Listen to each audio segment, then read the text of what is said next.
नमस्कार सगळ्यांना.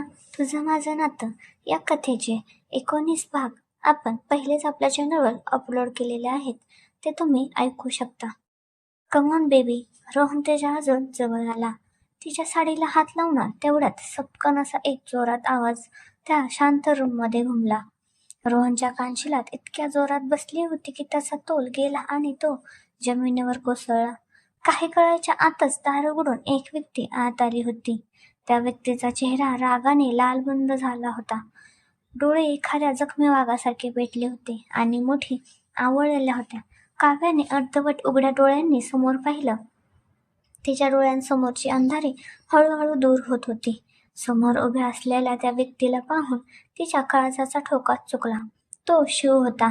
तिला क्षणभर विश्वासच बसला नाही. शिव इथे कसा? त्याला कसं कळलं? तिच्या मनात हजारो प्रश्नांचं वादळ घोंगावू लागलं. पण त्या क्षणी त्याला तिथे पाहून तिला थोडा जो दिलासा मिळाला, जी सुरक्षिततेची भावना जाणवली, ती शब्दात सांगण्यापलीकडची होती. जणू काही वादळात सापडलेल्या नावेला किनाऱ्याचा आधार मिळाला तसं तिला वाटलं. जमिनीवर पडलेला रोहन अजूनही धक्क्यात होता. त्याने गालावर एक हात ठेवत वर पाहिलं आणि समोर शिवला पाहून त्याचे डोळे विस्फारले. तू तू इथे कसा? त्याचे शब्द अडखळत होते. शिवने त्याच्या प्रश्नाकडे पूर्णपणे दुर्लक्ष केलं. त्याचं संपूर्ण लक्ष काव्याकडे होतं. तिची विस्कटलेली साडी, गालावर उमटलेले लाल वर्ण, डोळ्यातून वाहणारे अश्रू आणि ओठांच्या कोपऱ्यातून आलेले रक्त. हे दृश्य पाहून शिवच्या तळपायाची आग मस्तकात गेली. त्याने एक नजर काव्यावर टाकली आणि मग त्याची किंचित हृदयामया नसलेली नजर रोहनवर खेळली. हिंमत कशी झाली तुझी तिच्या अंगाला हात लावायची? शिवचा आवाज इतका शांत पण भेदक होता की त्या आवाजाने रोहनच्या काळजात धडकी भरली. रोहन कसंबसं उठून उभा राहायचा प्रयत्न करत म्हणाला, शिव, तू मध्ये पडू नकोस. दिस इज बिटवीन मी अँड माय काव्या. आमचं एकमेकांवर प्रेम आहे. तो अजूनही नाटक करत होता. प्रेम? शिव उपासाने हसला. प्रेमाचा अर्थ तरी कळतो का तुला? दुसऱ्याच्या मजबुरीचा फायदा घेणं, त्याला इमोशनल ब्लॅकमेल करून एका हॉटेल रूममध्ये बोलवणं आणि मग जबरदस्ती करणं, याला प्रेम म्हणतात का तुझ्या डिक्शनरीमध्ये? शिवचं बोलणं ऐकून काव्याला धक्का बसला. त्याला हे सगळं माहीत होतं. तिला आता स्वतःचीच प्रचंड लाज वाटू लागली. ती अपराधीपणाच्या ओझ्याखाली दबून गेली. रोहन आता थोडा सावरला होता. तो उलट शिवलाच धमकी देऊ लागला. हे बघ, तो तिच्या आयुष्यातून दूर हो. काव्या फक्त माझी आहे. तिने स्वतःच्या इच्छेने मला इथे भेटायला बोलवलं आहे. तू तिला जबरदस्तीने या लग्नात अडकवून ठेवलं आहेस, हो का? शिव शांतपणे म्हणाला आणि त्याने आपला फोन काढला. एक ऑडिओ रेकॉर्डिंग प्ले केली. तो आवाज रोहनचा होता. काव्या, माझ्यासाठी फक्त एकदा मला भेटशील का? शेवटचा, मग मी तुझ्या आयुष्यातून कायमचा निघून जाईल. आणि त्यानंतरचं त्यांचं सगळं इमोशनल ब्लॅकमेलिंग त्या रेकॉर्डिंगमध्ये स्पष्ट ऐकू येत होतं. काव्या आणि रोहन दोघेही ते ऐकून स्तब्ध झाले. हे तुझ्याकडे कसं? रोहन घाबरून म्हणाला. तुला काय वाटतं, तू माझ्या बायकोला फोन करशील, तिला ब्लॅकमेल करशील आणि मला कळणार नाही? ज्या दिवशी तुझा पहिला फोन आला त्या दिवशी मी तिच्या नकळत तिच्या फोनमध्ये एक स्पायवेअर ॲप इन्स्टॉल केलं होतं. मला तुझ्या प्रत्येक हालचालीवर लक्ष ठेवायचं होतं. मला माहित होतं की तू एक ना एक दिवस तुझा खरा रंग दाखवणारच.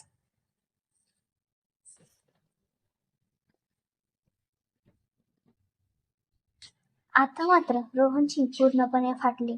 त्याचा सगळा प्लॅन, सगळा गेम उधळला गेला होता. शिव पुढे चालत आला आणि त्याने रोहनची कॉलर घट्ट पकडली. तुला वाटलं तू काव्यावर इमोशनल करून तिला फसवून तिच्या प्रॉपर्टीवर डल्ला मारशील आणि माझ्याबद्दल तिच्या मनात विष भरून आमचं नातं तोडशील. तुझा प्लॅन खूप मोठा होता, नाही का? पण तू हे विसरलास की तू ज्याच्याशी पंगा घेतला आहेस तो शिव देशमुख आहे. शिवने त्याला एक जोरदार ठोसा मारला. रोहन पुन्हा जमिनीवर पडला. माझ्यापासून दूर राहा, मला जाऊ दे. तो आता गयावया करू लागला. जाऊ दे, शिव हसला. अरे, खेळ तर आत्ता सुरू झाला आहे. तू तिला मारलंस, तिच्या जबरदस्ती करण्याचा प्रयत्न केलास. आता बघ मी तुझं काय करतो. शिवने त्याला लाथाबुक्कीने मारायला सुरुवात केली. तो एखाद्या पिसाळलेल्या जनावरासारखा रोहनला मारत होता. काव्या हे सगळं थरथर कापत बघत होती. तिने शिवचं हे रूप कधीच पाहिलं नव्हतं. तो शांत संयमी शिव आज तिच्यासाठी रौद्र रूप धारण करून आला होता. ती रडतच ओरडली, शिव नको, नको मारू त्याला, तो मरून जाईल, प्लीज थांब. शिव तिच्या आवाजाने थांबला. तो धापा टाकत होता. त्याने रोहनकडे पाहिले, जो वेदनेने विव्हळत होता. शिवने आपला फोन काढला आणि पोलिसांना फोन लावला. Hello police station, hotel sunshine room number 302 मध्ये एक माणूस एका महिलेवर जबरदस्ती करण्याचा प्रयत्न करत होता. मी त्याला पकडून ठेवला आहे, तुम्ही लवकर या. फोन ठेवून त्याने हॉटेलच्या मॅनेजरलाही बोलावून घेतलं. थोड्याच वेळात पोलीस आणि मॅनेजर तिथे पोहोचले. सगळा प्रकार पाहून त्यांनाही धक्का बसला. शिवने पोलिसांना सगळी हकीकत सांगितली.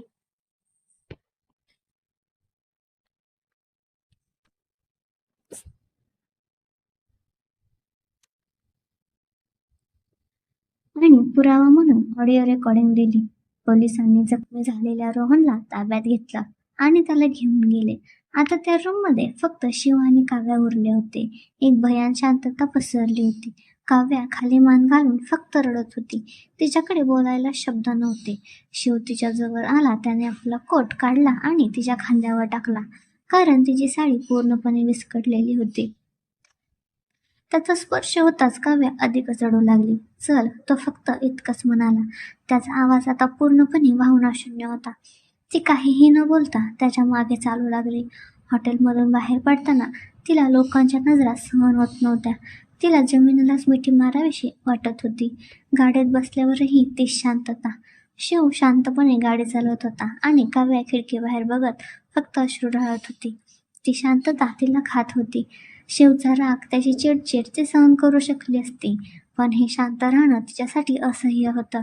शिव, तिने हिंमत करून बोलायला सुरुवात केली. मी नॉट नाव काव्या, प्लीज. शिवने तिला मध्येच तोडलं. त्याच्या आवाजात इतकी थंडी होती की काव्या पूर्णपणे गोठून गेली. तिने पुन्हा बोलायची हिंमतच केली नाही. घरी पोहोचेपर्यंत रात्रीचे 11 वाजले होते. घरातले सगळे झोपले होते. शिवने हळूच दार उघडलं आणि ते दोघेही कोणालाही डिस्टर्ब न करता थेट आपल्या रूममध्ये गेले. रूममध्ये आल्यावर काव्याचा बांध फुटला. ती धावत जाऊन शिवच्या पाया पडली. मला माफ कर Shiv, I am sorry, I am really very sorry. मी खूप मोठी चूक केली. मी तुझ्यावर विश्वास ठेवायला हवा होता. त्या रोहनच्या बोलण्यात मी कशी फसले माझं मलाच कळलं नाही. प्लीज मला माफ कर. ती अक्षरशः ओक्साबोक्शी रडत होती. शिव स्तब्ध उभा होता. त्याने तिला उठवायचा प्रयत्नही केला नाही. काही क्षणानंतर तो म्हणाला, उठ काव्या. ती उठून उभी राहिली.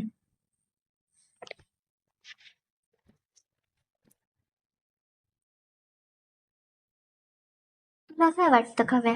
तू सॉरी म्हणशील आणि सगळं ठीक होईल. तुला कल्पना आहे तू आज काय केलेस? तू फक्त खोटं बोलून घराबाहेर नाही गेलीस, तर तू स्वतःला एका भयंकर धोक्यात टाकलं होतंस. जर मी वेळेवर पोहोचलो नसतो तर काय झालं असतं याचा विचार करूनही माझ्या अंगावर काटा येतोय. त्याच्या आवाजात आता राग आणि वेदना दोन्ही स्पष्ट दिसत होत्या. मला माझ्या चुकीबद्दल पश्चाताप होतोय. शिव, मी पश्चाताप. शिव ओरडला. तुला पश्चाताप या गोष्टीचा नाहीये की तू खोटं बोललीस. तुला पश्चाताप या गोष्टीचा होतोय की तू पकडली गेलीस. ज्या रोहनसाठी तू माझ्याशी, माझ्या कुटुंबाशी खोटं बोललीस, तो तुझ्या लायकीचा होता का? मी तुला पहिल्या दिवसापासून सांगत होतो की तो माणूस बरोबर नाहीये. मी तुला त्याच्यापासून वाचवण्यासाठी हे लग्न केलं, पण तू काय केलंस? तू माझ्यावरच विश्वास ठेवला नाहीस. तू त्या माणसावर विश्वास ठेवलास ज्याने तुला फक्त एक वस्तू समजलं. काव्याकडे त्याच्या एकाही प्रश्नाचं उत्तर नव्हतं. ती फक्त रडत होती. तुला माहिती आहे मला कसं कळलं? शिव म्हणाला. तू म्हणाली होतीस की तू माहेरी जातेस. दुपारी सहज म्हणून मी तुझ्या बाबांना फोन केला होता विचारायला की तू पोचलीस का. तेव्हा ते म्हणाले की तू इथे आलीच नाहीस. तेव्हा माझ्या पायाखालची जमीन सरकली. मी तुला फोन लावत होतो पण तुझा फोन बंद येत होता. मला भीती वाटली काव्या, खूप जास्त भीती वाटली. मी लगेच तुझ्या फोनचं लास्ट लोकेशन ट्रेस केलं. ते त्या हॉटेलचं होतं. मी वेड्यासारखा गाडी चालवत तिथे पोहोचलो. प्रत्येक सेकंद मला वाटत होतं की काहीतरी वाईट घडायला नको. त्याच्या डोळ्यात पाणी आलं होतं. मी तुझ्यासाठी जगाशी लढायला तयार होतो काव्या, पण तू माझ्याशी खोटं बोललीस, माझा विश्वास तोडलास. या सगळ्यात जास्त त्रास या गोष्टीचा होतोय की तू माझ्यावर विश्वास ठेवला नाहीस. तुला माझं प्रेम दिसलंच नाही. हे बोलून शिवने भिंतीवर जोरात एक ठोसा मारला. त्याच्या हाताला जखम झाली आणि रक्त वाहू लागलं. शिव, काव्या किंचाळली. ती धावत त्याच्याकडे गेली. हे काय केलंस तू? दाखव मला. तिने त्याचा हात पकडला. Don't touch me. शिवने तिचा हात झटकून दिला. माझ्यापासून दूर राहा. त्याचे ते शब्द काव्याच्या काळजाला बाणासारखे लागले. तिला प्रचंड वेदना झाल्या. मी आज तुला वाचवलं कारण तू माझी बायको आहेस, या घराची सून आहेस. देशमुख कुटुंबाच्या इज्जतीचा प्रश्न होता, पण याचा अर्थ हा नाही की मी तुला माफ केलं आहे. शिवने कपाटातून फर्स्ट एड बॉक्स काढला आणि स्वतःच आपल्या हाताला पट्टी बांधू लागला. आणि हो, घरात याबद्दल कोणालाही काही कळता कामा नये, विशेषतः आईला. तिला जर हे कळलं तर त्या सहन करू शकणार नाही. तो कठोरपणे म्हणाला. काव्या फक्त मान हलवू शकली.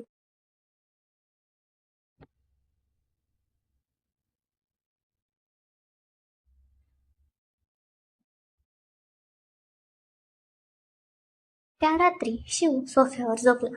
दोघांमध्ये फक्त काही फुटांचं अंतर होतं, पण मनाने ते मैल दूर गेले होते. काव्या बेडवर रात्रभर तळमळत होती. तिला आज पहिल्यांदा शिवच्या प्रेमाची, त्याच्या काळजीची खरी जाणीव झाली होती.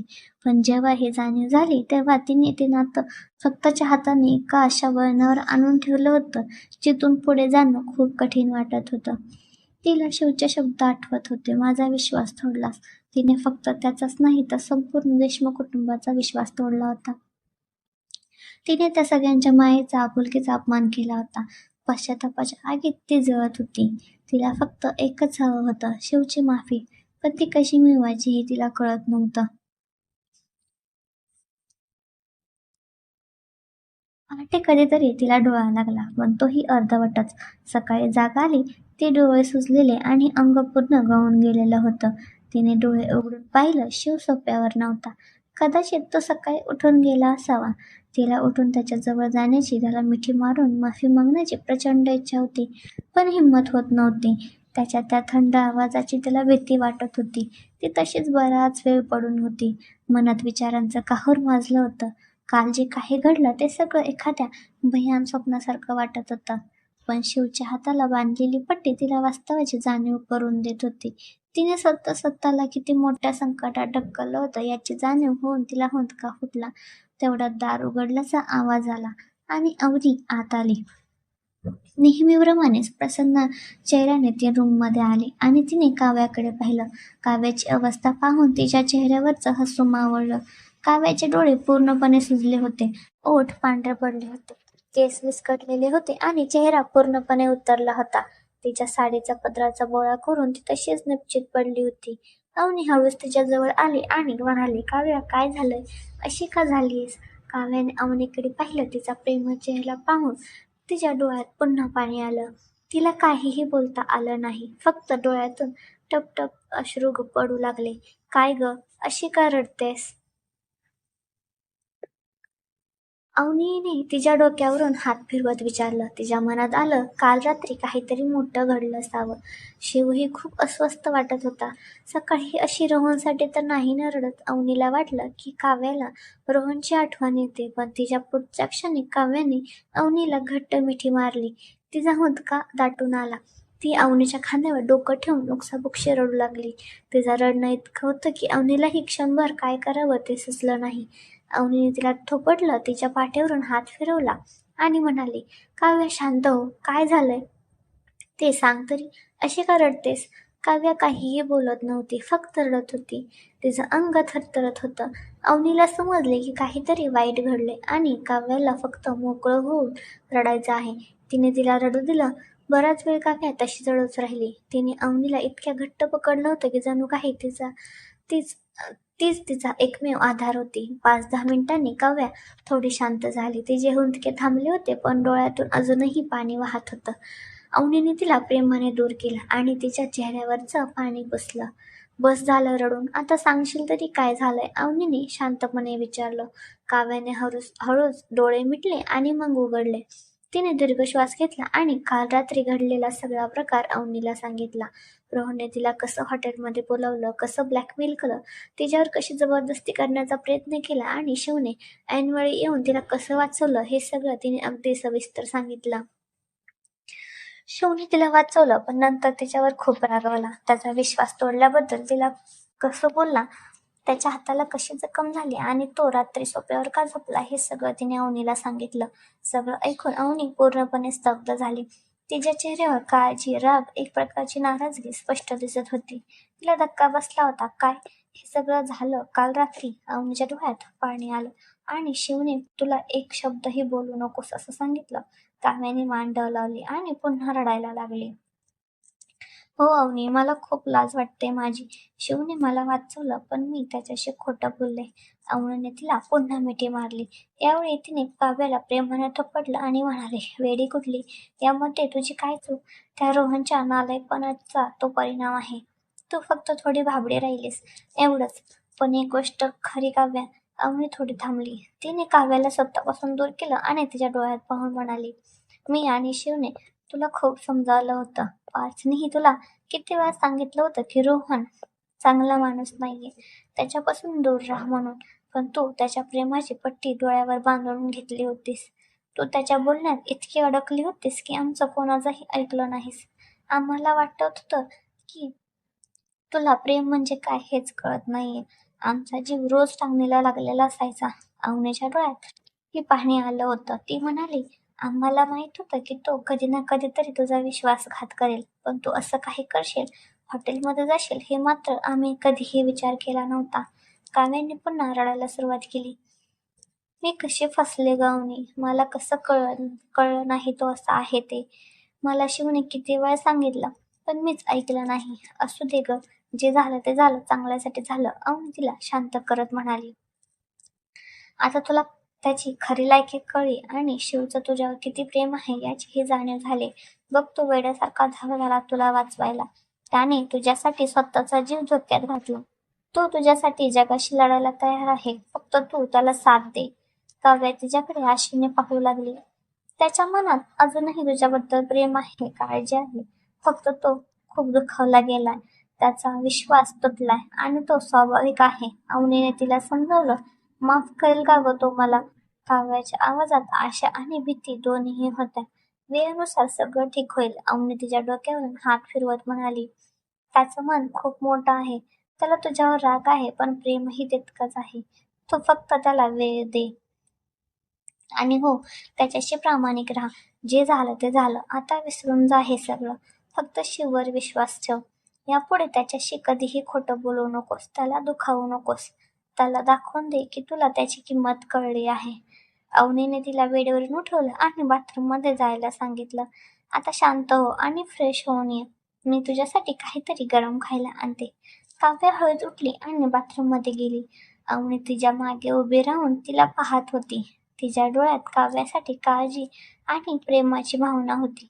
तिने ठरवलं यापुढे काव्याला एकटं पडू द्यायचं नाही. शिवला समजावून सांगायचं, कारण तिला माहिती होतं शिवचा राग हा तात्पुरता आहे.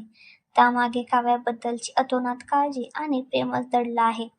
काव्या आंघोळ करून बाहेर आली. फ्रेश झाल्याने तिला थोडं बरं वाटत होतं, पण मनावरचं ओझं अजूनही तसंच होतं.